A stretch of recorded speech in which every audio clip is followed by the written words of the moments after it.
हाँ जी, नमस्कार विद्यार्थियों। मैं अशोक सप्राना ताज कैरियर इंस्टीट्यूट में आप सभी का हार्दिक स्वागत और अभिनंदन करता हूँ।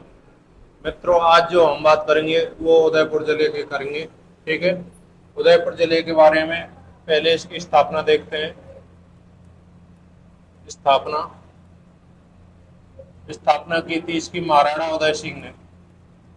महाराणा उदय सिंह ने। और महाराणा उदय सिंह ने कब की थी? 1559। महाराणा उदय सिंह ने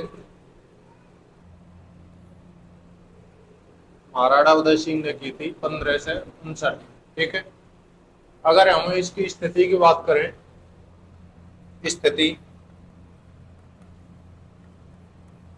उदयपुर की स्थिति स्थिति देखते हैं हम इसकी।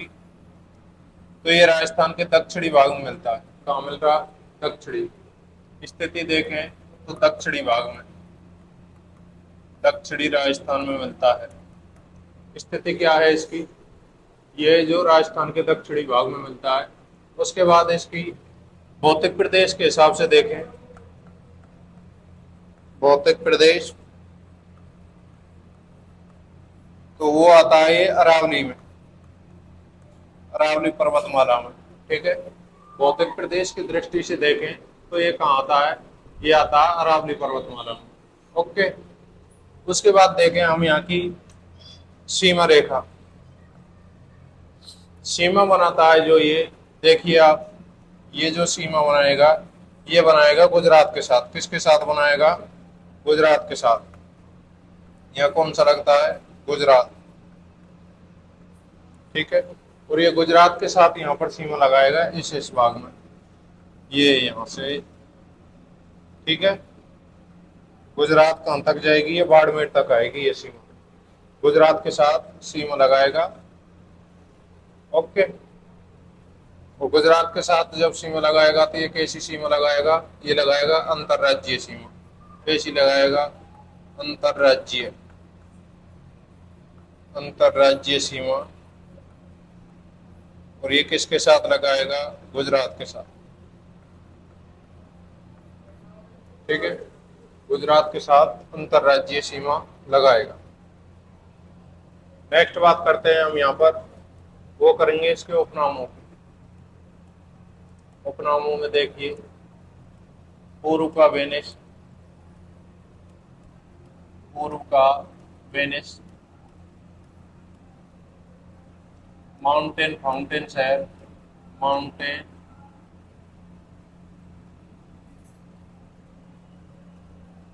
माउंटेन फाउंटेन शहर,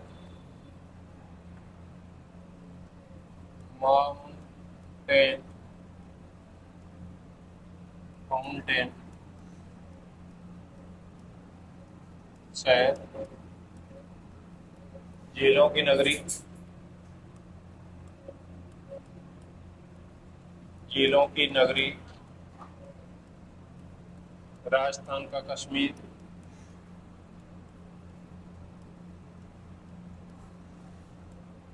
झीलों की नगरी।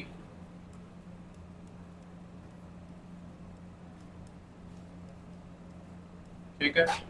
पूर्व का वेनिस, माउंटेन फाउंटेन शहर, झीलों की नगरी, झीलों की नगरी। सैलानियों का स्वर्ग, सैलानियों का स्वर्ग, सैलानियों का स्वर्ग। एशिया का वियना, एशिया का वियना। एशिया का क्या है? वियना। ठीक है। ये इसके प्रमुख उपनाम हो गए। उसके बाद देखते हैं यहाँ पर इसकी जलवायु। जलवायु कैसी है यहाँ की? वो है उप आर्द्र, उप आर्द्र जलवायु है। ठीक है। कोपेन के अनुसार देखें तो CWG, कोपेन के अनुसार अगर हम यहाँ की जलवायु देखें तो ये कुछ भाग इसका CWG में आता है, कुछ भाग AWG में आता है। कुछ वाक्य इसमें आता है AWG में, ठीक है, दोनों आते हैं ये CWG AWG। उसके बाद देखें यहाँ पर मिट्टी लेटेराइट, मिट्टी लेटेराइट। फसल देखते हैं, रबी प्लस खरीफ दोनों फसल होती हैं, रबी प्लस खरीफ की फसल, ठीक है। मिट्टी देखें, वनस्पति देखें, वनस्पति, दौक या सालरवन, दौक या सालरवन, ठीक है। और देखते हैं यहाँ का लिंगानुपात,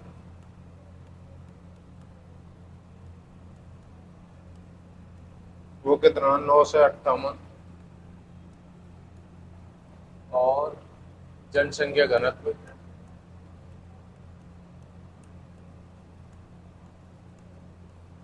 जनसंख्या घनत्व कितना 2 से 62, 2 से 62। ये हुई यहाँ की प्रमुख सामान्य जानकारी, उदयपुर जिले की प्रमुख सामान्य जानकारी। जनसंख्या घनत्व की बात कर ली, वनस्पति की बात कर ली, मिट्टियों की बात कर ली, यहाँ पर रबी फसल की बात कर ली यहाँ पर, ठीक है, और सीमा रेखा की बात कर ली, और कौन से भौतिक प्रदेश में आता है उस भौतिक प्रदेश की बात कर ली। ये सामान्य बात होने के बाद यहाँ पर बात करते हैं प्रमुख नदियों, किसकी बात करेंगे यहाँ पर, प्रमुख नदियां, प्रमुख नदियां, ठीक है सर। प्रमुख नदियों में देखते हैं हम,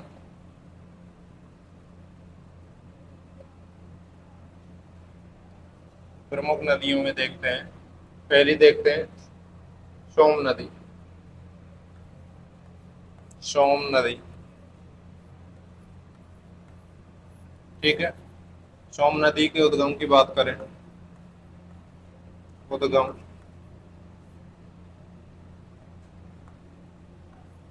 वो है बीचमेड़ी की पहाड़ी,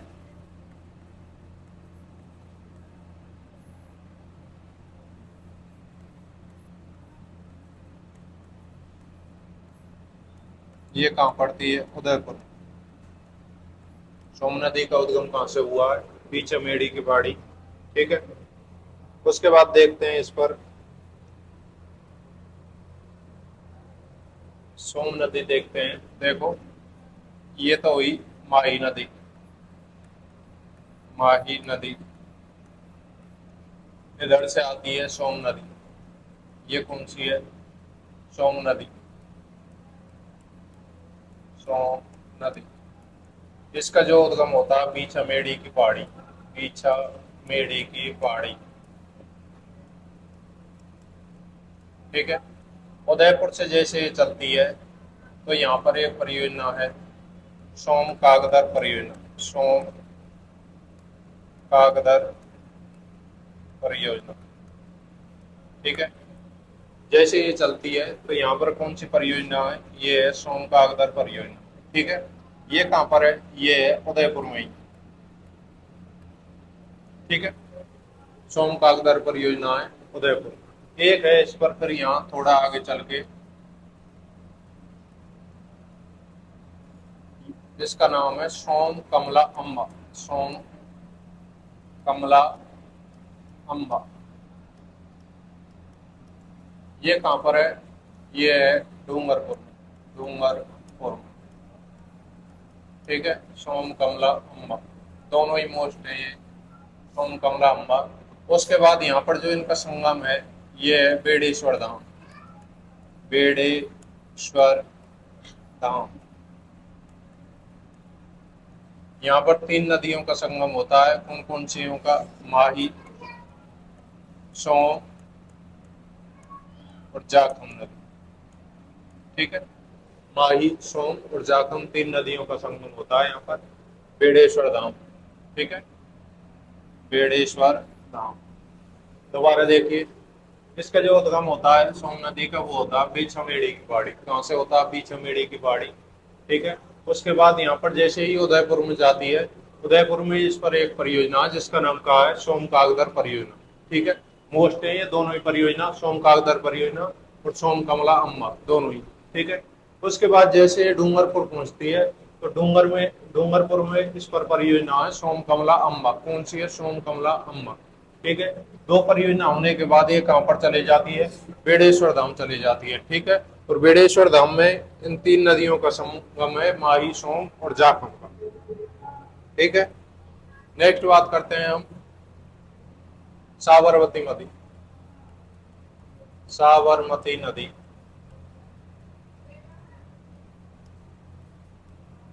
साबरमती नदी।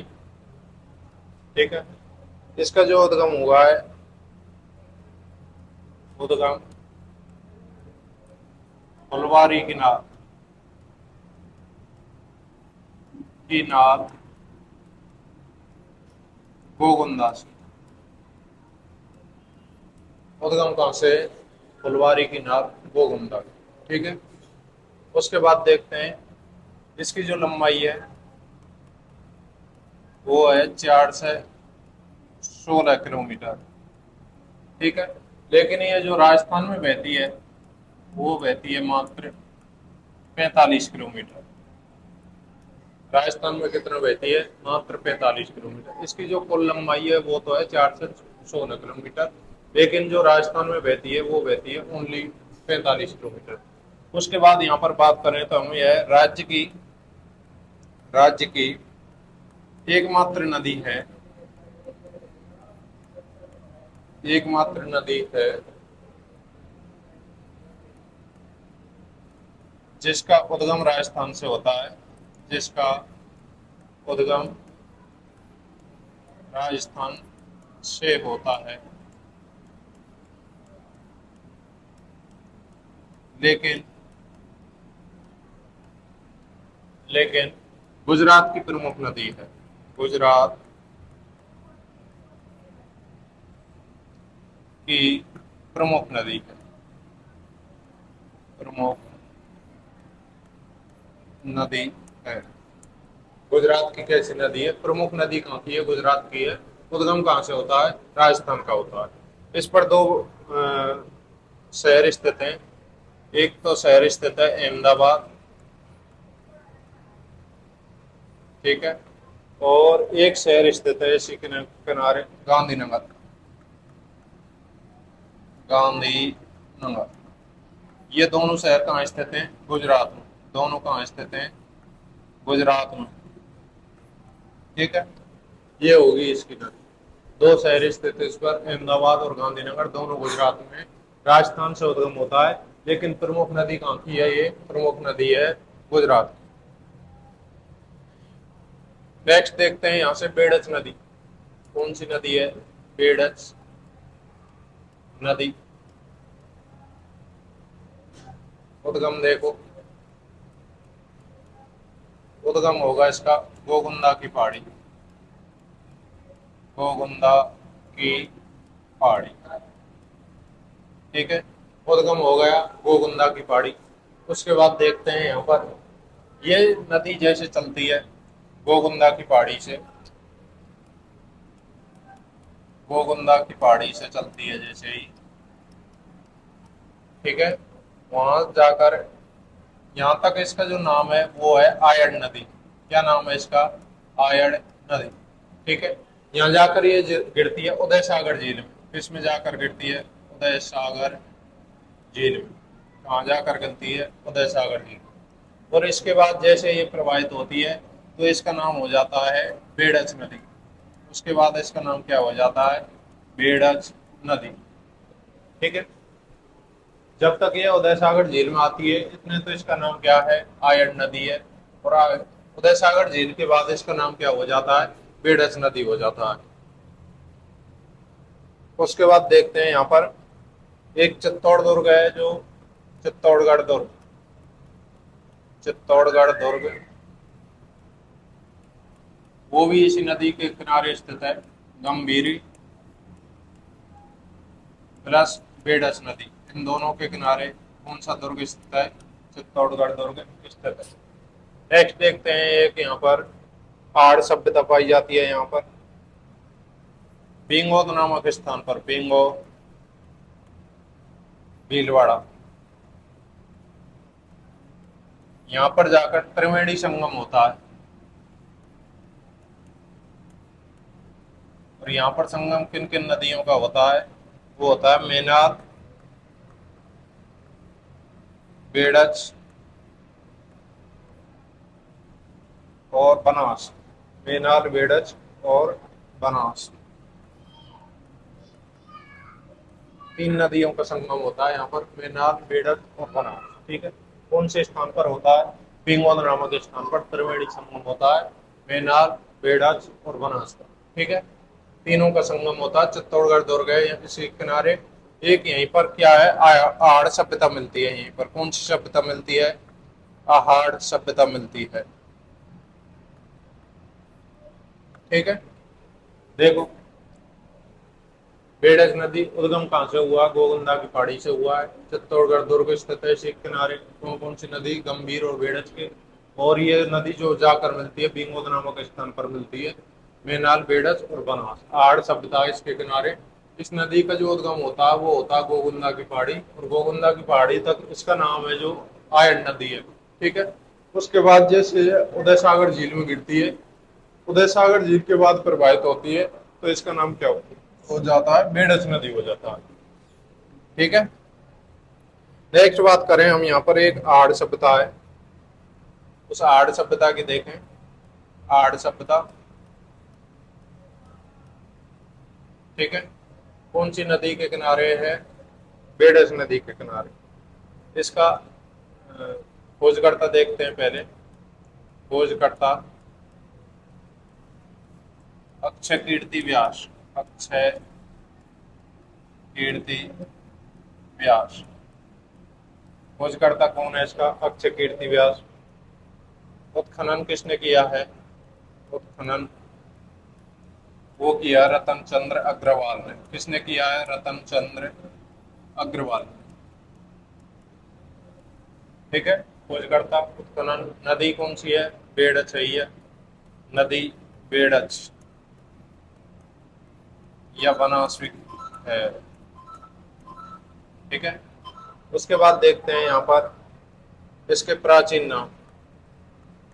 प्राचीन नाम, इस सभ्यता के प्राचीन नाम। आहटपुर, आहटपुर, आहटपुर, आहटपुर है या आहटपुर है, या ताम्र नगरी कहा जाता है इसे, ताम्र नगरी कहा जाता है। ठीक है, धूलकोट इसे भी कहा जाता है। स्थानीय भाषाओं में इसे क्या कहते हैं? धूलकोट, धूलकोट कहा जाता है। इसे मृतकों को टीला कहा जाता है, मृतकों का टीला। क्या कहा जाता है? मृतकों का टीला कहा जाता है। आहटपुर, आहटपुर, मृतकों का टीला, ताम्रनगरी, धूलकोट। स्थानीय भाषा में क्या कहते हैं इसको? धूलकोट कहा जाता है। ठीक है, उसके बाद देखते हैं यहाँ पर हमने इस सभ्यता, ये जो सभ्यता है ये ग्रामीण सभ्यता, कैसी सभ्यता है? ग्रामीण सभ्यता है। कैसी सभ्यता? यहाँ का जो जीवन यापन है वो कैसा है? ग्रामीण लोगों की तरह है। ठीक है, तो ये कैसी सभ्यता है? एक ग्रामीण सभ्यता है। तो ग्रामीण सभ्यता है तो ये कृषि करते थे, पशुपालन करते थे। ठीक है, कृषि भी करते थे और पशुपालन भी करते थे। कैसी सभ्यता है? ये ग्रामीण सभ्यता है। ठीक है, नेक्स्ट देखते हैं हम यहाँ पर। यहाँ पर 6 चूल्हे मिले हैं। इस सभ्यता से कितने चूल्हे मिले हैं? 6 चूल्हे।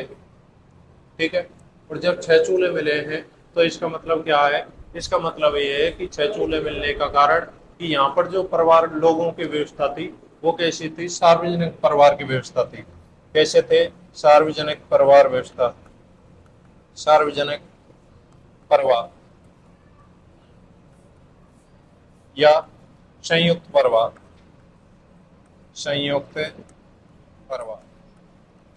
जब एक ही घर से 6 चूल्हे मिले हैं, इसका अर्थ क्या है? एक ही घर से 6 चूल्हे मिलने का अर्थ है कि यहाँ पर की जो परिवार व्यवस्था थी वो कैसी थी?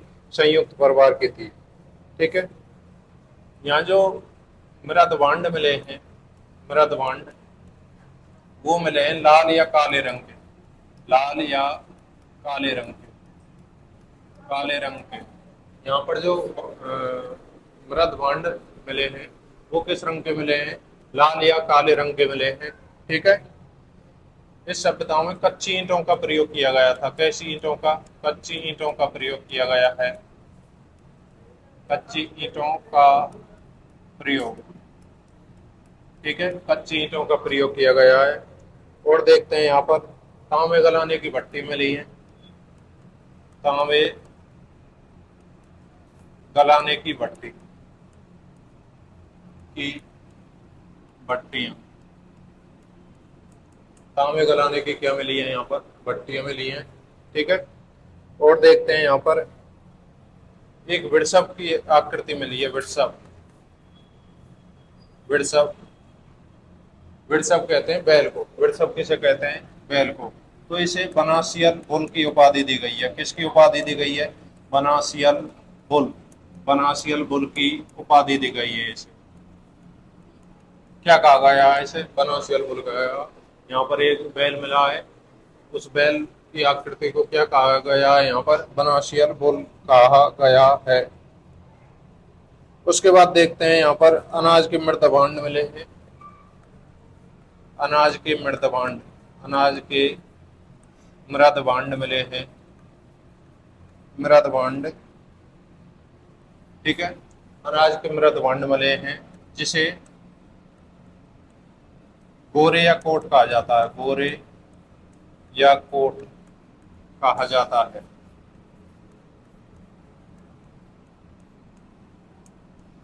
ठीक है। अनाज के मृत भांड मिले हैं। इन मृत भांडों को क्या कहा जाता है? गोरे या कोट कहा जाता है। ठीक है।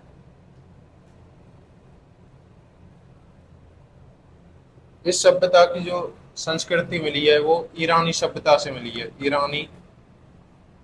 ईरानी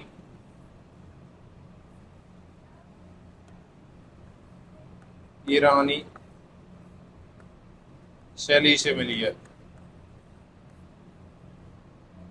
इस सभ्यता की जो शैली मिली है या इसका जो रहन का वो मिला है वो किससे मिला है? ईरानी शैली से मिला है। तो इसका संबंध कहीं ना कहीं किस शैली से रहा है? ईरानी शैली से रहा है। ये हमारी प्रमुख बात हो गई कौन सी सभ्यता की? आर्य सभ्यता की। ठीक है। नेक्स्ट बात करते हैं यहाँ पर बालाथल सभ्यता। कौन सी सभ्यता है? एक और रह गई इसमें, एक चीज और देख लो। यहाँ पर जो आभूषण होते थे वो मिट्टी के बने होते थे। आभूषण किसके वो बने होते थे? आभूषण मिट्टी के बने होते थे। मृद भांड भी मिट्टी के। मृद भांड मिले हैं वो भी किसके हैं? मिट्टी के बने हुए हैं। आभूषण जो बने हुए हैं वो भी किसके बने हुए हैं? मिट्टी के बने हुए हैं। और इन आभूषणों को व्यक्ति जब किसी व्यक्ति की मृत्यु होती थी तो इसे साथ में दाब देते थे और उसके जैसे साथ दाब देते थे। इसका मतलब क्या है? इसका मतलब यह था कि इन्होंने पुनर्जन्म में विश्वास था। किस में विश्वास था? पुनर्जन्म में। पुनर्जन्म में विश्वास। ठीक है। किसी व्यक्ति की जैसे मृत्यु होती थी, मृत्यु होने पर ये क्या करते थे? उसके साथ उसके सारे आभूषणों को दाब देते थे। और यह किसका प्रतीक है? यह इसका प्रतीक है कि ये किस में विश्वास रखते थे? पुनर्जन्म में विश्वास रखते थे ये लोग। नेक्स्ट बात करें हम यहाँ पर तो वो आती है बालाथल सभ्यता। बालाथल सभ्यता। ठीक है। बालाथल सभ्यता। इसका जो उत्खनन किया था वो किया था वीरेंद्र नाथ मिश्र ने। उत्खनन वो किया है वीरेंद्र नाथ मिश्र। वीरेंद्र नाथ मिश्र या वी एन मिश्र। वी एन मिश्र। वीरेंद्र नाथ मिश्र या वी एन मिश्र कहा जाता है इसको। यहाँ से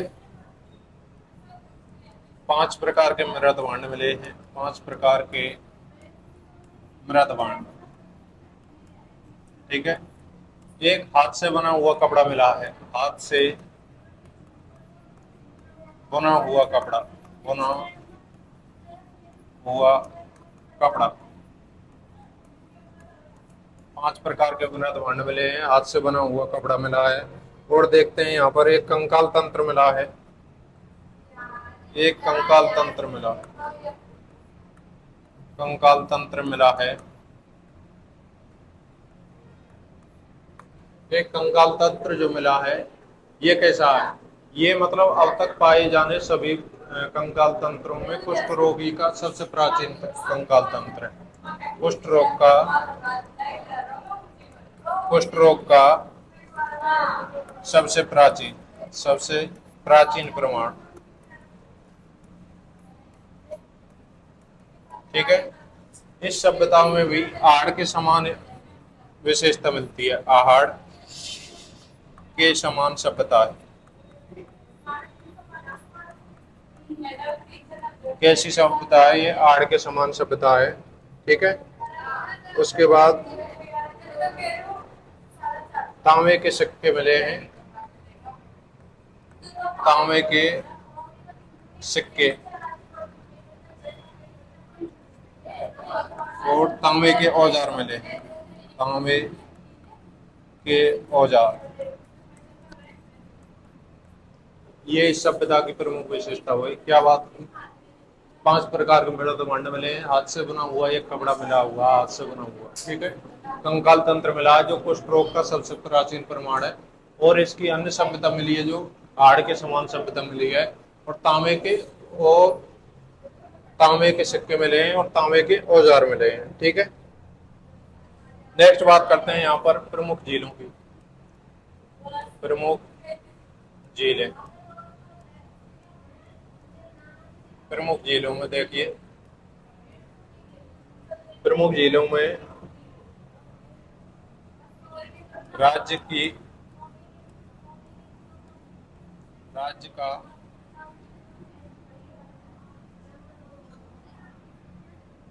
राज्य का सर्वाधिक झीलों वाला जिला, सर्वाधिक झीलों वाला जिला, झीलों वाला क्या है, जिला। ठीक है। राज्य का सर्वाधिक झीलों वाला जिला कौन सा है? यही है राज्य का सर्वाधिक झीलों वाला। उसके बाद देखें राज्य में सर्वाधिक मीठे पानी की झीलें। राज्य में सर्वाधिक मीठे पानी की झीलें, मीठे पानी की झीलें,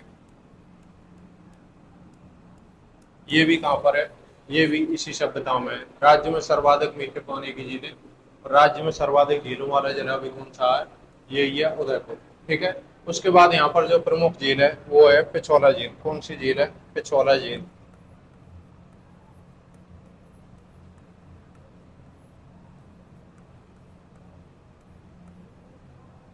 पिछोला झील। ठीक है। इसका निर्माता देखते हैं। राणा लाखा के शासनकाल में, लाखा के शासनकाल में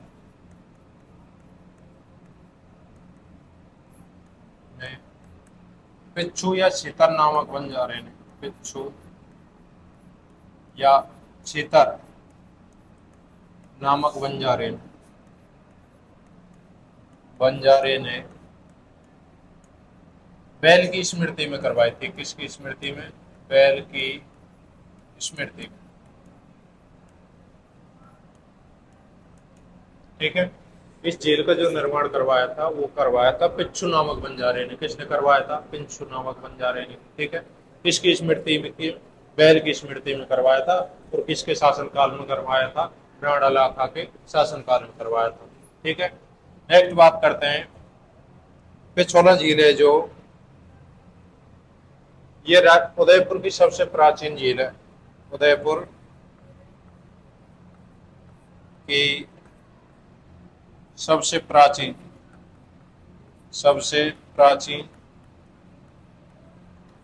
व सुंदर झील है। सुंदर झील है। उदयपुर की सबसे प्राचीन है और उदयपुर की सबसे कैसी झील है? सुंदर झील है। नेक्स्ट बात करते हैं हम यहाँ पर, ये कौन सी है? ये है उदय सागर झील। सागर झील। ठीक है। यहाँ पर बना हुआ है, यहाँ पर जगन्नाथ, जग मंदिर, ठीक है। यहीं पर बना हुआ है क्या, जग निवास। ये क्या है, जग निवास बना हुआ है। जग मंदिर बना हुआ है और जग निवास बना हुआ है, ठीक है। दोनों के बाद में देखें, इसकी जो नींव रखी थी वो रखी थी करड़े सिंह ने। नींव किसने रखी थी, करड़े सिंह ने, ठीक है। ये जो जग मंदिर है इसकी नींव किसने रखी थी, इसकी नींव रखी थी करड़ सिंह ने। लेकिन इसको पूर्ण किसने करवाया था, पूर्ण करवाया था महाराणा जगत सिंह ने। महाराणा जगत सिंह, जगत सिंह, जगत सिंह प्रथम ने। पूर्ण किसने करवाया था, जगत सिंह प्रथम, ठीक है। उसके बाद देखते हैं इसमें विद्रोह के समय खुर्रम को शरण दी गई थी। इस महल में क्या दी गई थी, विद्रोह के समय खुर्रम को शरण दी थी, खुर्रम को शरण दी गई थी, ठीक है। विद्रोह के समय खुर्रम को शरण दी थी। नेक्स्ट देखें, 1857 क्रांति के समय, क्रांति में अंग्रेज परिवारों को शरण दी थी। अंग्रेज परिवारों को शरण दी थी, शरण दी थी, ठीक है। जब वो क्रांति हुई थी उसमें 40 अंग्रेज परिवार जो भाग कर जा रहे थे उनको डोंगला गांव में बंदी बना लिया था। तो डोंगला गांव से छुड़ाकर उन्होंने उनको सीधा कहाँ भेजा गया था, जग मंदिर में। और जग मंदिर में शरण दी थी। इनका जो देखा काम किया था वो किया था गोकुल चंद मेहता ने। किसने किया था, गोकुल चंद मेहता ने। इन अंग्रेज परिवारों का जो देख रेख का कार्य किया था वो किसने किया था, वो किया था गोकुल चंद मेहता ने, ठीक है सर, ठीक है। उसके बाद बात करते हैं हम जगन्नावास पर, ठीक है। जगन्नावास, इसका जो निर्माता है वो है जगत सिंह द्वितीय। निर्माता कौन है, जगत सिंह द्वितीय, जगत सिंह द्वितीय। उसका जगत सिंह प्रथम है, इसका कौन है, जगत सिंह द्वितीय, ठीक है। इस जगन्नावास को वर्तमान में होटल पैलेस में कन्वर्ट कर दिया है। होटल पैलेस चलती है इसमें, क्या चलती है, एक होटल चलती है, होटल पैलेस चलती है वर्तमान में। कौन से में, जगन्नावास में, ठीक है। जगमंदिर और जगन्नावास दोनों हो गए, ठीक है। उसके बाद देखते हैं हम यहाँ पर एक आता है यहाँ पर नटनी का चबूतरा। क्या बना हुआ है यहाँ पर, यह बना हुआ है नटनी का चबूतरा, नटनी का चबूतरा, ठीक है। ये नटनी का चबूतरा किसका है, ये है गल की नटनी का चबूतरा। किसका, गल की नटनी का चबूतरा। ये गल की नटनी राणा लाखा के शासन काल में क्या हुआ था, यहाँ पर एक नटनी आई थी और उसने कहा कि महाराजा मैं अगर इस पिछोला झील को पूरी को पार कर दूं तो आप मुझे क्या दोगे। तो महाराणा ने उसको वैसे ही कह दिया कि मैं आपको आधा राज्य दे दूंगा। और जब मैं आधा राज्य दे दूंगा, ये बात सुनकर वो नटनी, गल की नटनी है जो इसको पार करने लगती है। और जैसे वो इसको पार करती है, पार करते करते जैसे वो नदी के दूसरे सिरे पर पहुंचने वाली होती है, तो ऐसा बताया जाता है यहाँ पर जो सरदार बैठे थे उन्होंने उस नटनी के बच्चे में थप्पड़ मार दिया। और थप्पड़ मारने पर उस गल की नटनी का जो बच्चा है वो रोने लगता है। और जब वो रोने लगता है तो उस नटनी का ध्यान कहाँ चले जाता है, बच्चे पर चले जाता है। और बच्चे पर जैसे उसका ध्यान जाता है तो उसका अपना खुद का ध्यान जो एकाग्रचित मन था उससे हट जाता है और वो उस रस्सी पैसे कहाँ गिर जाती है, इस पिछोला झील में समा जाती है। और इसी की स्मृति में फिर क्या बनाया गया था, यहाँ पर एक नटनी का चबूतरा बनाया गया है, ठीक है। एक यहीं पर देखें तो हम, यहीं पर बनी हुई है एक बाग और हवेली। क्या बनी हुई है, बाग और हवेली, ठीक है। इसे किसने बनाया था, अमरचंद बड़वा ने, अमरचंद बड़वा। किसने बनाया था, अमरचंद बड़वा ने बनाया था, ठीक है।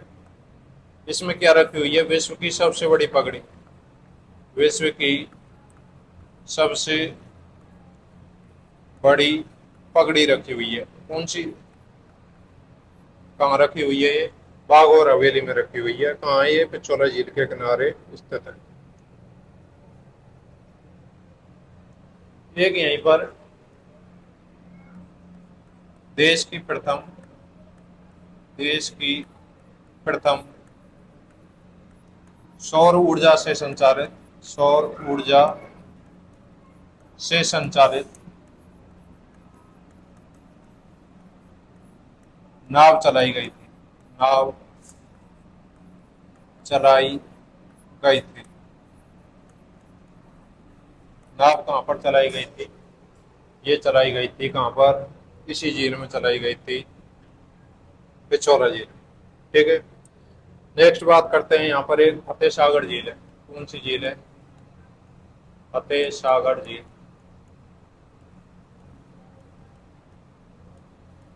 ठीक है। फतेह सागर झील का जो निर्माता था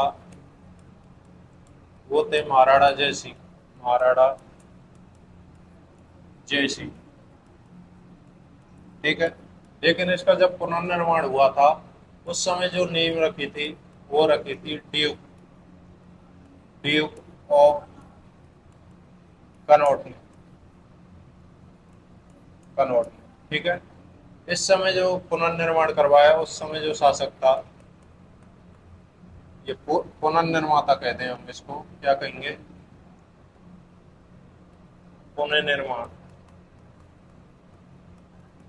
वो करवाया था महाराणा फतेह सिंह। महाराणा फतेह सिंह। पुनर्निर्माण किसने करवाया था? महाराणा फतेह सिंह ने करवाया था सर। ठीक है। यहाँ पर क्या है? एक सहेलियों की बाड़ी बनी हुई है। सहेलियों की बाड़ी। एक यहाँ पर इसरो वेधशाला संयंत्र स्थापित है। इसरो वेधशाला क्या है? संयंत्र स्थापित है। एक यहाँ पर देखें तो महाराणा प्रताप का स्मारक है। महाराणा प्रताप का स्मारक।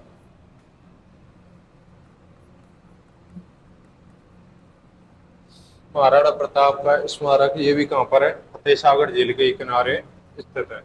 नेक्स्ट देखते हैं हम, यहाँ पर एक आती है स्वरूप सागर झील। कौन सी आती है? स्वरूप सागर झील। स्वरूप सागर झील कौन सी आती है? स्वरूप सागर झील। ठीक है। ये स्वरूप सागर झील है, इसका जो निर्माता कौन है? स्वरूप सिंह है। ठीक है। निर्माता कौन है? निर्माता है महाराणा स्वरूप सिंह। निर्माता कौन है? महाराणा स्वरूप सिंह है। ठीक है। यह झील पिछोला झील और फतेह सागर झील, जैसे ये है फतेह सागर झील और ये है पिछोला झील।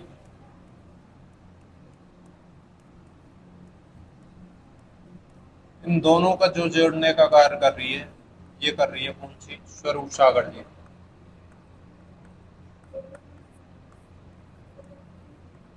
पिछोला झील और फतेह सागर झील दोनों को जोड़ने का कार्य कौन कर रही है? स्वरूप सागर झील कर रही है। ठीक है। उसके बाद बात करते हैं यहाँ पर प्रमुख अभ्यारण्य। एक अभ्यारण्य है यहाँ पर सज्जनगढ़ अभ्यारण्य। सज्जनगढ़ अभ्यारण्य। ठीक है। ये राज्य का दूसरा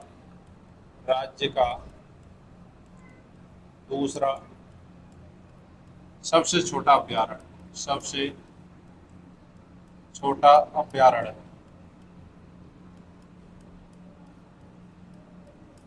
पहले ये राज्य का प्रथम सबसे छोटा अभ्यारण्य था, लेकिन सरिस्का में से दो भाग हो गए, सरिस्का और सरिस्का ए। और जब सरिस्का ए बन गया, उसका जो भाग है वो है मात्र 3 किलोमीटर। सरिस्का ए का कितना है?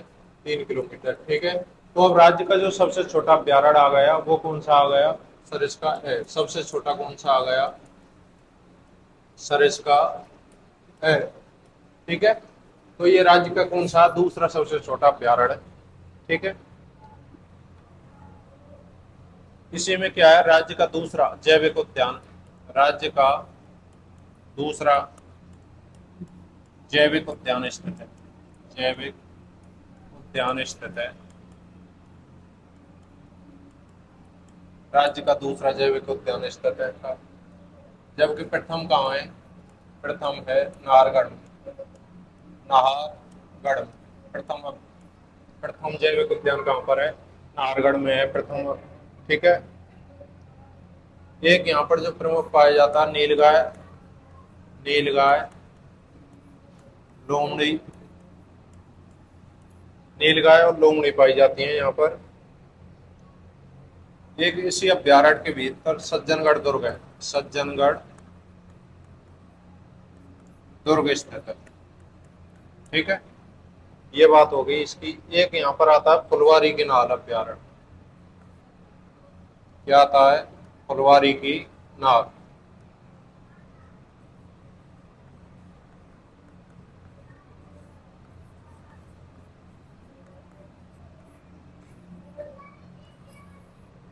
ठीक है, ये फुलवारी की जो नाल है, इसमें क्या है? यहाँ के भेड़िया, भेड़िया मिलते हैं। ठीक है, जरक मिलते हैं, भेड़िया मिलते हैं, जरक मिलता है, चौसिंगा और बिज्जू, चौसिंगा और बिज्जू, चौसिंगा और बिज्जू मिलते हैं। हालांकि इसका जो क्षेत्रफल है वो उदयपुर, पाली और राजसमंद तीनों में के बीच में है। राजसमंद, उदयपुर, राजसमंद और पाली। भेड़िया मिलता है, चौसिंगा मिलता है और बिज्जू मिलता है। और क्या है इसमें? इसी के मध्य से सोम नदी गुजरती है, इसी अभ्यारण्य के मध्य से सोम नदी गुजरती है, सोम नदी गुजरती है। ठीक है, यहीं से, हालांकि सोम, मानसी और वाकल नदियों का भी उद्गम यहीं से होता है। उसके बाद बात करते हैं सज्जनगढ़ दुर्ग या सज्जनगढ़ महल की। सज्जनगढ़ दुर्ग। ठीक है, निर्माता कौन है? महाराणा सज्जन सिंह, महाराणा सज्जन सिंह, महाराणा सज्जन सिंह कौन है? निर्माता। उसके बाद बात करते हैं इसके उपनाम। उदयपुर का मुकुटमणि, का मुकुटमणि, उदयपुर का क्या है? मुकुटमणि है। मानसून महल, मानसून महल,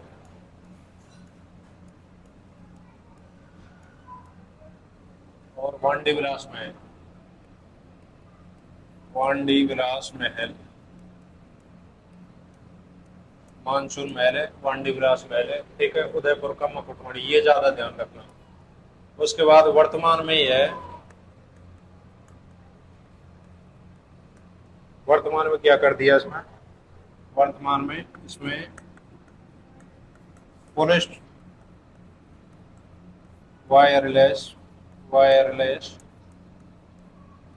केंद्र स्थापित है, केंद्र स्थापित है। वर्तमान में क्या स्थित है इसमें? पुलिस वायरलेस केंद्र स्थापित है। उदयपुर का मुकुटमणि, मानसून महल या मांडीवास महल, इसे कहा जाता है। ये इसके मुख्य नाम हो गए। ठीक है, नेक्स्ट देखते हैं यहाँ पर प्रमुख हवेलियां।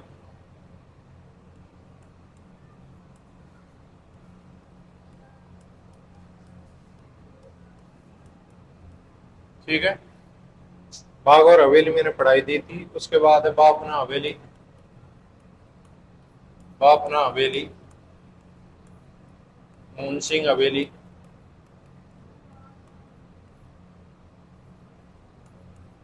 बापना हवेली, मुनसिंह हवेली, साकरा हवेली,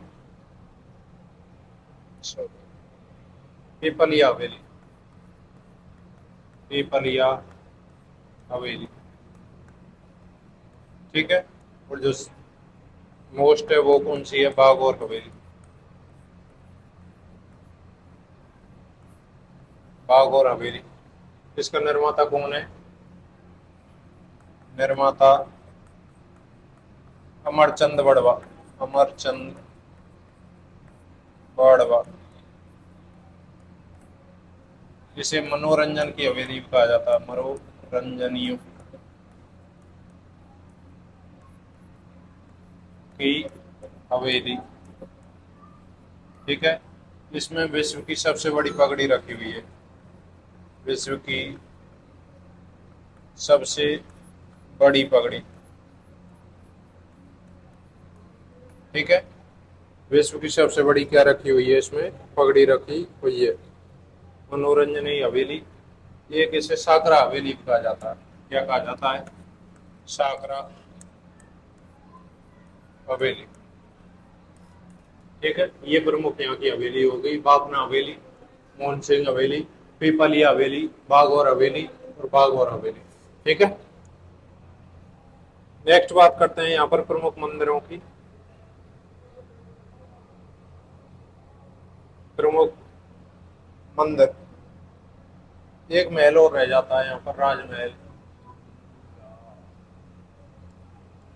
राजमहल। इसे क्या कहता है? राजस्थान का विंडसर, राजस्थान का विंडसर महल।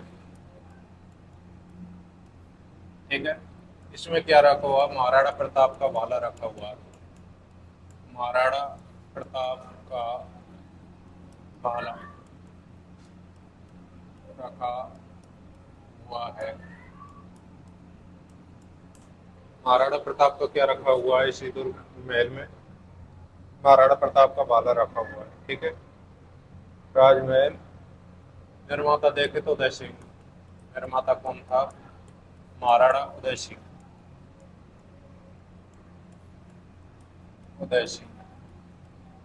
एक यहाँ पर नवलखा महल भी बना हुआ है, कौन सा? नवलखा महल। ठीक है। क्या बना हुआ है यहाँ पर? एक नवलखा महल बना हुआ है।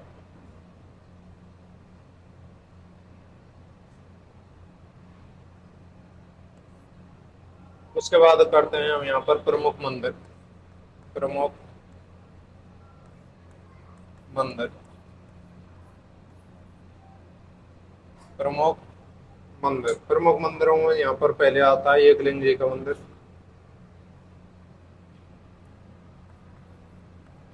एक लिंग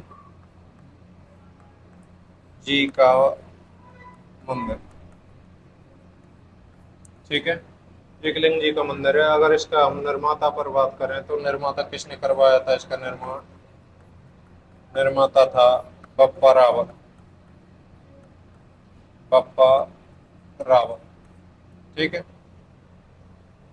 यह पाशुपति संप्रदाय का सबसे प्राचीन मंदिर है, सबसे प्राचीन मंदिर है। पाशुपति संप्रदाय का कैसा है? सबसे प्राचीन मंदिर है। ठीक है। पाशुपति संप्रदाय का सबसे प्राचीन मंदिर है और पाशुपति संप्रदाय का एकमात्र मंदिर भी है। एकमात्र भी कह सकते हैं इसे, सबसे प्राचीन और एकमात्र मंदिर।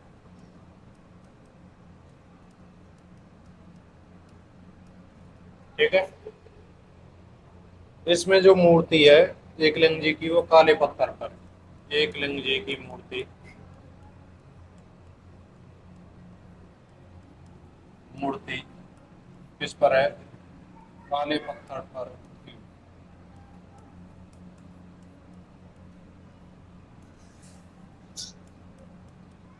ठीक है। एकलिंग जी की जो मूर्ति है किस पर उत्कीर्ण है? काले पत्थर पर उत्कीर्ण है। नेक्स्ट बात करते हैं हम जगत अम्ब का मंदिर। जगत अम्ब का मंदिर, ये जो जगत अम्ब का मंदिर है इसका निर्माता कौन था? इसे मेवाड़ का खाजूराहो कहते हैं। मेवाड़ का खाजूराहो,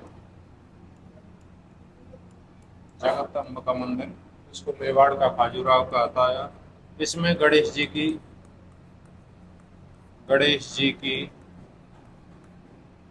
नृत्यरत नृत्यरत मूर्ति है। मतलब यहाँ जो गणेश जी की जो मूर्ति है वो कैसी है? नृत्य करते हुए अवस्था में है। ठीक है। और देखते हैं यहाँ पर हम, यह मातृ देवी को समर्पित है। किसको समर्पित है? मातृ देवी को समर्पित। ये मंदिर कौन सा हुआ?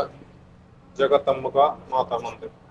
नेक्स्ट देखते हैं यहाँ पर एक सास बहू मंदिर है। सास बहू मंदिर, ठीक है। इसका उपनाम क्या है? सहस्त्र बाहु मंदिर। सहस्त्र बाहु मंदिर। पहले इसका नाम क्या था? सहस्त्र बाहु मंदिर था, लेकिन अब इसका नाम क्या कर दिया? सास बहू का मंदिर कर दिया। ठीक है। इसमें भगवान विष्णु की प्रतिमा, विष्णु की प्रतिमा है। भगवान विष्णु की क्या है? प्रतिमा। ये कहाँ पर बना हुआ है? नागदा में। ठीक है। हाँ, बना हुआ है नागदा में। और ये कहाँ पर है? ये है कैलाशपुरी। कैलाशपुरी, ठीक है। जगदम्ब का मंदिर भी कहाँ पर है? ये भी कैलाशपुरी में ही। उसके बाद करें सास बहू का मंदिर। नेक्स्ट देखते हैं एक मंदिर आता है यहाँ पर, जगदीश मंदिर। जगदीश मंदिर, इसकी जो नींव रखी थी वो रखी थी करण सिंह ने। नींव किसने रखी थी? करण सिंह ने। नींव करण सिंह ने रखी थी। जबकि पूर्ण किसने करवाया था? जगत सिंह। पूर्ण किसने करवाया था? जगत सिंह ने। पूर्ण किसने करवाया था? जगत सिंह ने करवाया था। इसे स्वप्न मंदिर कहा जाता है। इसमें भगवान जगदीश की,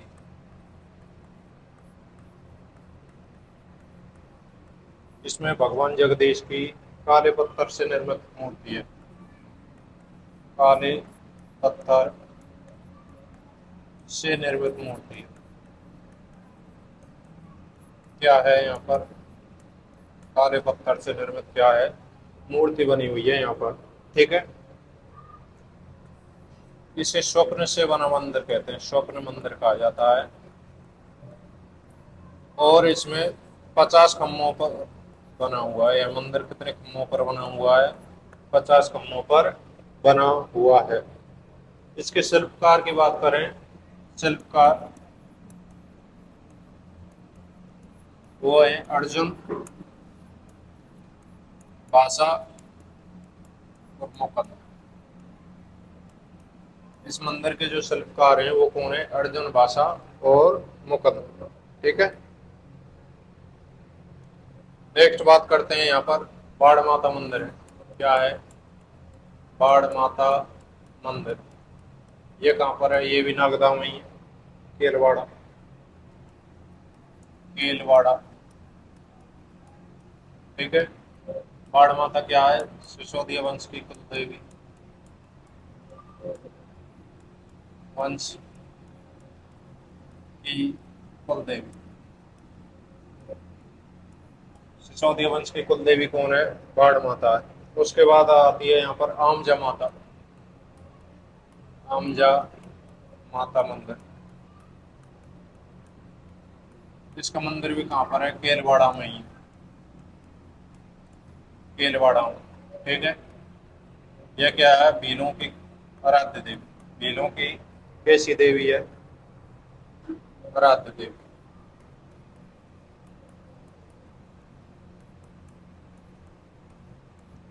भीलों की कैसी देवी है? आराध्य देवी। उसके बाद बात करते हैं यहाँ पर गुप्तेश्वर मंदिर आता है। कौन सा मंदिर आता है? गुप्तेश्वर। गुप्तेश्वर महादेव मंदिर। इसे मेवाड़ का अमरनाथ,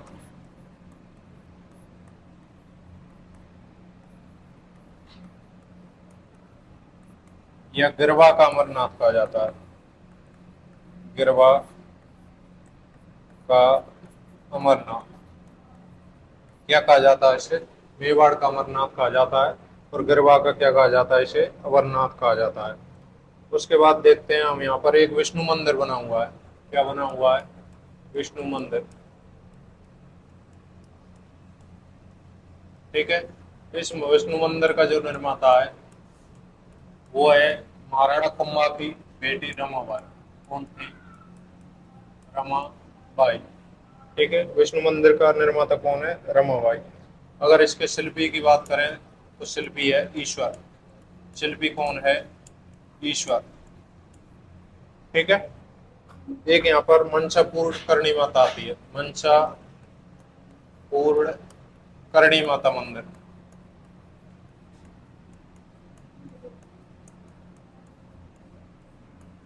मंसा पूर्ण करणी माता, यहाँ पर राज्य का दूसरा रोप वे, राज्य का दूसरा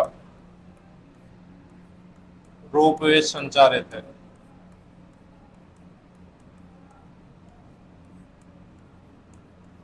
ठीक है, राज्य का दूसरा रोप वे संचालित है। जबकि राज्य का प्रथम रोप वे कहाँ पर है? सुंदा माता जालौर। प्रथम रोप वे कहाँ पर है? सुंदा माता जालौर। ये कब किया था? 2006 में। ठीक है, राज्य का प्रथम रोप वे कहाँ पर है? सुंदा माता जालौर। ठीक है सर। नेक्स्ट बात करते हैं हम यहाँ पर प्रमुख मेले की। प्रमुख मेले, और इन प्रमुख मेलों में कौन सा है? एक तो विक्रमादित्य मेला। विक्रमादित्य मेला चैत्र अमावस्या को लगता है। कब लगता है? चैत्र अमावस्या। ठीक है, दूसरा कौन सा मेला है यहाँ पर? हरियाली अमावस्या मेला। हरियाली अमावस्या मेला, ये कब लगता है? ये लगता है श्रावण अमावस्या। ये कब लगता है? श्रावण अमावस्या को लगता है। एक यहाँ पर मेवाड़ महोत्सव मनाया जाता है। मेवाड़ महोत्सव। ठीक है, एक देखें यहाँ पर शिल्पग्राम मेला लगता है। शिल्पग्राम मेला, ये कहाँ लगता है? हवाला गांव। ये यहाँ के प्रमुख मेले हो गए, विक्रमादित्य मेला, हरियाली अमावस्या मेला, मेवाड़ महोत्सव और शिल्पग्राम मेला। ठीक है, उसके बाद बात करें हम यहाँ पर प्रमुख व्यक्तित्व।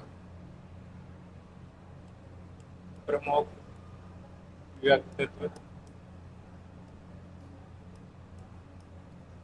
उनमें आएगी एक भक्ति शर्मा।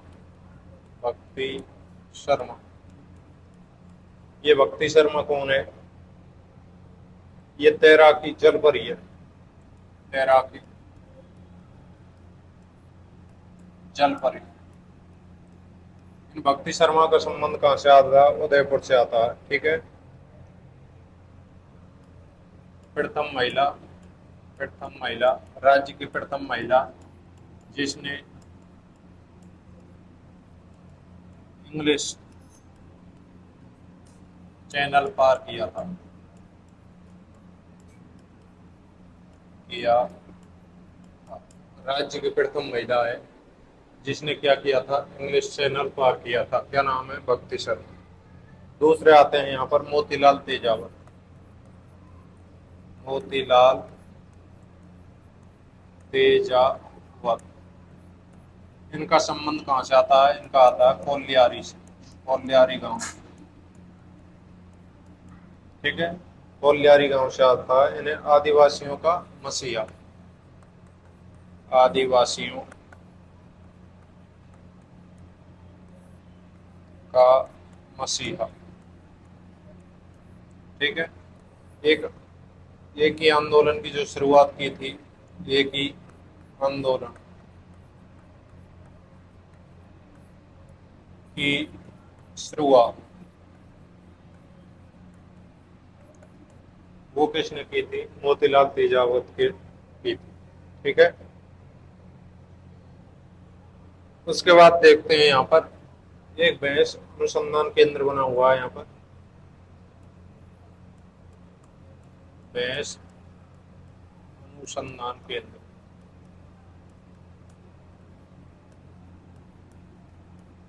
ये कहाँ पर है? वल्लभ नगर। क्या बना हुआ है? एक यहाँ पर भैंस अनुसंधान केंद्र बना हुआ है।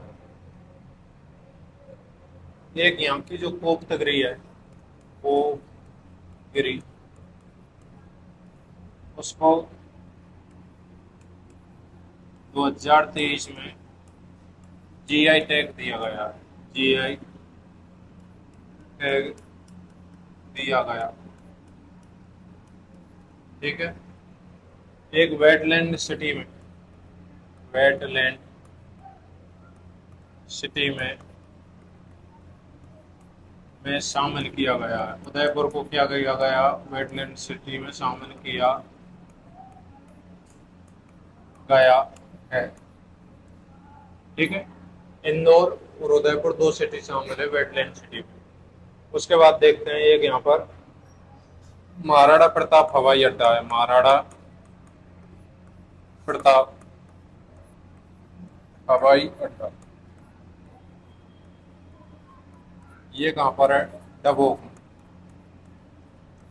महाराणा प्रताप हवाई अड्डा ये कहाँ पर है? ये है डबोक। ठीक है, राज्य का प्रथम चाइल्ड पार्क, राज्य का प्रथम चाइल्ड पार्क,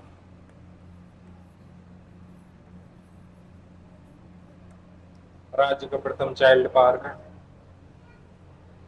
एक यहाँ पर महाराणा प्रताप प्रताप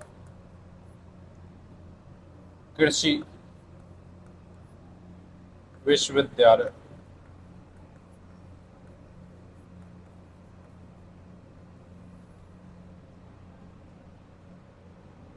महाराणा प्रताप कृषि विश्वविद्यालय, ये भी कहाँ पर है? ये भी यहीं पर स्थित है। ठीक है, ये हुई हमारी आज उदयपुर जिले की बात। ठीक है,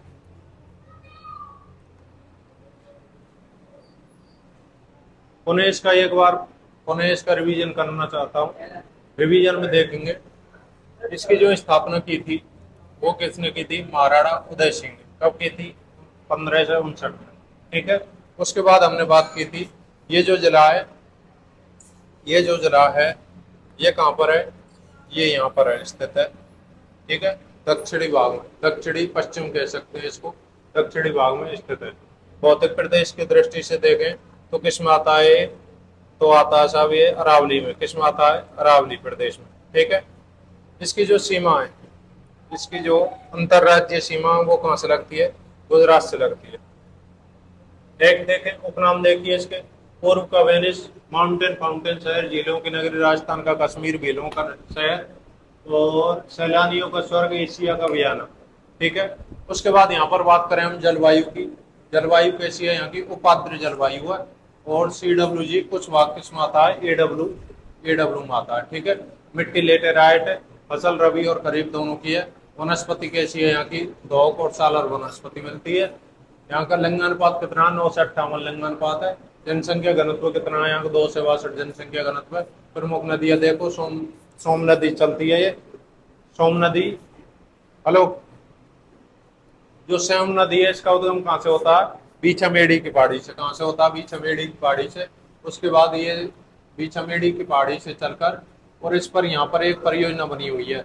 उस परियोजना का नाम क्या है, सोमकागदर परियोजना। और ये कहाँ पर है, उदयपुर में स्थित है। ये बात ध्यान रखनी है आपको, मोस्ट चीज है। उसके बाद यहाँ पर दूसरी परियोजना मिलती है डूंगरपुर में।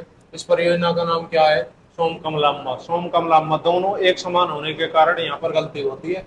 सोम कागदर परियोजना, सोम कमला अम्बा, ये डूंगरपुर की है। उसके बाद ये माही नदी में जाकर और बेड़ेश्वर धाम में जाकर मिल जाती हैं। बेड़ेश्वर धाम में 3 नदियों का संगम है, माही, सोम और जाखम। माही, सोम, जाखम। ठीक है, जाखम नदी इधर से आती है, छोटी सादड़ी की पहाड़ी से। कहाँ से आती है, छोटी सादड़ी। ठीक है, बाद में पढ़ेंगे इसको। जाखम नदी, तीनों नदियों का संगम है यहाँ पर। नेक्स्ट बात करते हैं हम यहाँ पर, साबरमती नदी फुलवारी किनाल गोगंदा की पहाड़ी से चलती है, 4 से 16 किलोमीटर है।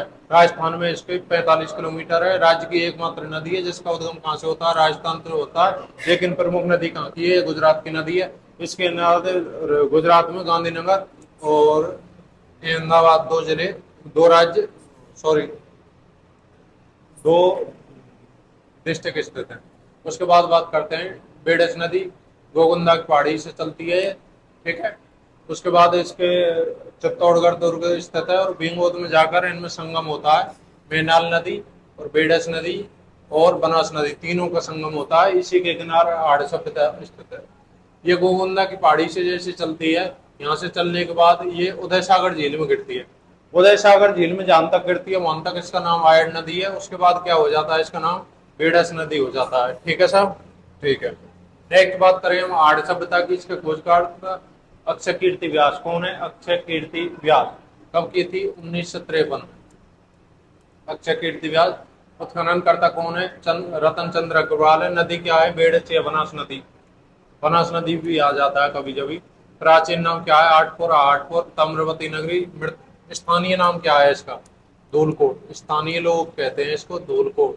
स्थानीय नाम धूलकोट। इसे मृतकों का टीला कहा जाता है। यह ग्रामीण सभ्यता, कृषि और पशुपालन मिलता है। 6 चूल्हे जब एक घर में मिले तो ऐसा माना जाता है कि यहाँ पर जो परिवार व्यवस्था थी वो ज्वाइंट फैमिली थी। कैसी थी, ज्वाइंट फैमिली की थी। उसके बाद यहाँ पर जो मृद भांड मिले, बर्तन मिले, वो लाल व काले रंग के मिले। कच्ची ईंटों का प्रयोग किया गया। तांबे कलानी की भट्टी मिली है। एक बिरसप की आकृति मिली है जिसे क्या कहा गया है, बनासियल बुल कहा जाता है। बनासियल बुल कहा जाता है। अनाज के मृद भांडों को गोरे या कोट कहा जाता है। अनाज के मृद भांडों को क्या कहा जाता है, गोरे या कोट कहा जाता है। ठीक है, इसकी जो सभ्यता की जो शैली मिली है वो ईरान से लगभग मिलती है। ठीक है, उसके बाद देखते हैं यहाँ पर जो आभूषण बने होते थे वो मिट्टी के बने होते थे। और ये लोग जब किसी व्यक्ति की मृत्यु हो जाती थी तो उन आभूषणों को उसके साथ दफना देते थे। ठीक है, और साथ दफनाते थे तो इसका मतलब क्या था कि ये पुनर्जन्म में विश्वास करते थे ये लोग।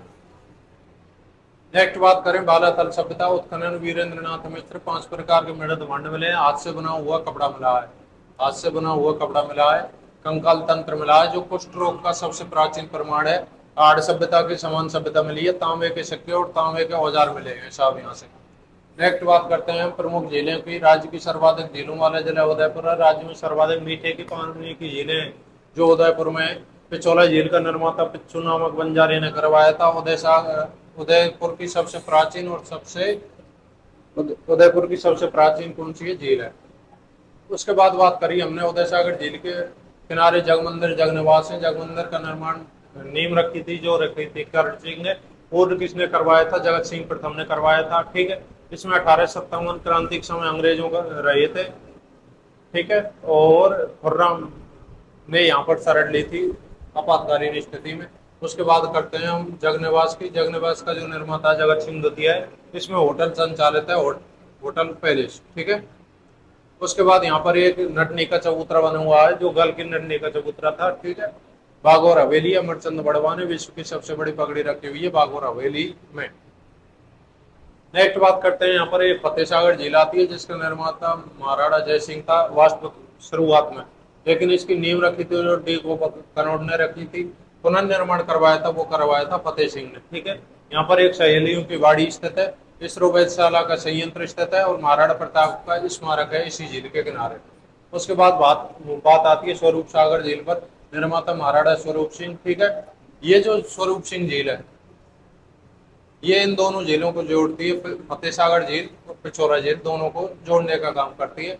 उसके बाद बात आता है सज्जनगढ़ अभ्यारण्य, राज्य का दूसरा सबसे छोटा अभ्यारण्य, ये बात ध्यान रखनी है। ठीक है, प्रथम कौन सा है? प्रथम सरिस्का ए, सरिस्का ए।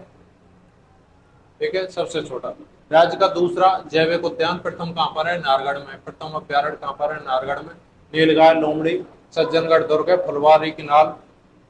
दूसरा अभ्यारण्य कौन सा है यहाँ पर? फुलवारी की नाल अभ्यारण्य, लिख दो यहाँ अभ्यारण्य,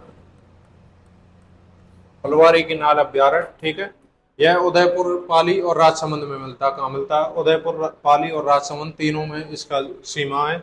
उसके बाद ये भेड़िया, चौसिंगा, बिज्जू मिलता है यहाँ पर। और इसी अभ्यारण्य के मध्य में सोम नदी इस अभ्यारण्य के मध्य में से बीचों बीच में से गुजरती है। नेक्स्ट बात करते हैं यहाँ पर हम सज्जनगढ़ दुर्ग। ठीक है, महाराणा सज्जन सिंह निर्माता है। उपनाम क्या है? उदयपुर का मुकुटमणि, मानसून महल और वांडी विलास महल। वर्तमान में इसमें पुलिस वाले संचालित है। नेक्स्ट बात करते हैं प्रमुख हवेलियां की। प्रमुख हवेलियों में बाफना हवेली, मोहन सिंह हवेली, पिपलिया हवेली, बागौर हवेली। इसे मनोरंजनियों की हवेली कहा जाता है, इसे साकरा हवेली कहा जाता है। निर्माता अमरचंद बगड़ी, अमरचंद बड़वा, पीएम अमरचंद बड़वा। ठीक है, और विश्व की सबसे बड़ी क्या है? इसमें पगड़ी रखी हुई है। कौन सी हवेली में? बागौर हवेली में रखी हुई है। उसके बाद बात करते हैं हम राजमहल। राजमहल को क्या कहा जाता है? राजस्थान का विंडसर महल कहा जाता है। महाराणा प्रताप का भाला रखा हुआ है यहाँ पर। क्या रखा हुआ है? महाराणा प्रताप का भाला रखा हुआ है। निर्माता महाराजा उदय सिंह थे। उसके बाद एक महल यहाँ पर और है, नवलखा महल। ठीक है, प्रमुख मंदिरों की बात करें उनमें एकलिंग जी का मंदिर है, कैलाशपुरी में स्थित है। और निर्माता कौन था? महाराणा बप्पा रावत। पाशुपत संप्रदाय का सबसे प्राचीन मंदिर है, एकमात्र। और एकलिंग जी की मूर्ति है जो पत्थर पर उत्कीर्ण, काले पत्थर पर उत्कीर्ण है। इसे मेवाड़ वंश, मेवाड़ के शासक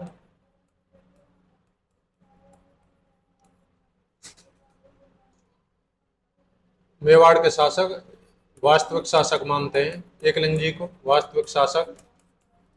जबकि स्वयं को इनका दीवान मानते हैं। स्वयं को क्या मानते हैं? स्वयं को क्या मानते हैं? दीवान मानते हैं। ठीक है, और एक चीज और देखो, यहाँ पर शब्द आएगा आंस का लेना। क्या आएगा? आंस का लेना। ये आंस का लेना क्या है? जब ये राजधानी छोड़कर ये मेवाड़ वंश से कहीं भी जाते थे तो ये एकलिंग जी के सामने जाकर और वहां से मतलब एक तरह की अनुमति मांगते थे। उस अनुमति को क्या कहा जाता है? आंस का लेना कहा जाता है। अनुमति को क्या कहा जाता है? आंस का लेना कहा जाता है। उसके बाद बात हुई थी यहाँ पर जगदम्बिका मंदिर, ये मेवाड़ का खाजूराहो कहलाता है। ठीक है, इसमें जो मूर्ति है वो गणेश जी की नृत्य करते हुए है। ठीक है, मात्र देवी को समर्पित है। नेक्स्ट यहाँ पर सास बहू का मंदिर है नागदा में, सहस्त्र बाहु मंदिर कहा जाता है इसे। भगवान विष्णु की प्रतिमा है इसमें। उसके बाद जगदीश मंदिर है, नींव किसने रखी थी? कर्ण सिंह ने रखी थी। जबकि पूर्ण किसने करवाया था? जगत सिंह ने करवाया था। भगवान जगदीश की काले पत्थर से निर्मित मूर्ति है। इसकी कैसी है? काले पत्थर से निर्मित मूर्ति है भगवान जगदीश की। ठीक है, स्वप्न का मंदिर कहा जाता है इसे। 50 खम्भों के ऊपर बना हुआ है। इसके प्रमुख शिल्पकार हैं जो अर्जुन भाषा मुकुंद है। प्रमुख शिल्पकार कौन है? अर्जुन भाषा और मुकुंद। नेक्स्ट बात करते हैं बाड़ माता मंदिर, केलवाड़ा। सिसोदिया वंश की क्या है? कुल देवी है बाड़ माता। आमजा माता मंदिर, ये कहाँ पर है? केलवाड़ा में। भेलों की आराध्य देवी है। गुप्तेश्वर मंदिर, मेवाड़ का अमरनाथ कहा जाता है इसे, गिरवा का अमरनाथ कहा जाता है गुप्तेश्वर मंदिर को। ठीक है, नेक्स्ट बात करते हैं हम विष्णु मंदिर की। विष्णु मंदिर का जो निर्माता वो कौन है? रमाबाई, महाराणा कुंभा की लड़की थी रमाबाई। इसका जो शिल्पकार है वो कौन है? शिल्पी, ईश्वर। शिल्पकार कौन है? ईश्वर। नेक्स्ट बात करते हैं मनसापुर करडी माता, राज्य का दूसरा रोपवे संचालित है यहाँ पर मनसापुर करडी माता पर। जबकि प्रथम रोपवे कहाँ संचालित है? प्रथम रोपवे सुंदर माता जालौर में 2006 में संचालित किया गया था। प्रमुख मेलों की बात करें तो यहाँ पर आता है विक्रमादित्य मेला, चैत्र अमावस्या को लगता है। हरियाली अमावस्या को श्रावण अमावस्या को लगती है हरियाली अमावस्या मेला। और मेवाड़ महोत्सव मनाया जाता है। शिल्पग्राम मेला लगता है हवाला गांव में। ठीक है, नेक्स्ट बात करते हैं यहाँ पर प्रमुख व्यक्तित्वों की। प्रमुख व्यक्तित्वों में आता है भक्ति शर्मा, तैराकी जलपरी संबंधित है। और प्रथम महिला है जिसने इंग्लिश चैनल पार किया था, राज्य की प्रथम महिला जिसने क्या किया था, इंग्लिश चैनल पार किया था सब। उसके बाद मोतीलाल तेजावत, एक ही आंदोलन की शुरुआत की थी इन्होंने, और आदिवासियों को क्या कहा जाता है, इसे मसीहा कहा जाता है, कोलियारी गांव से संबंधित है। नेक्स्ट देखें यहाँ पर भैंस अनुसंधान केंद्र है वल्लभनगर में, भैंस अनुसंधान केंद्र। कोप्तगिरी को जीआई टैग दिया गया है, यहाँ पर कोप्तगिरी को क्या दिया गया है, जीआई टैग 2013 में। एक वेटलैंड सिटी में शामिल है, वेटलैंड सिटी में दो ही शहर शामिल है, एक तो इंदौर और एक उदयपुर, ये दो शामिल किए गए थे भारत के, इंदौर और उदयपुर वेटलैंड सिटी में। महाराणा प्रताप हवाई अड्डा ये कहाँ पर है, डबोक में है। राज्य का प्रथम चाइल्ड पार्क ये कहाँ पर है, यहीं पर है। और महाराणा प्रताप कृषि विश्वविद्यालय ये भी कहाँ पर है, उदयपुर में। इस प्रकार हमारा उदयपुर जिला खत्म होता है। All the best, thank you, Ram Ram साहब, मिलते हैं दोबारा नेक्स्ट क्लास में।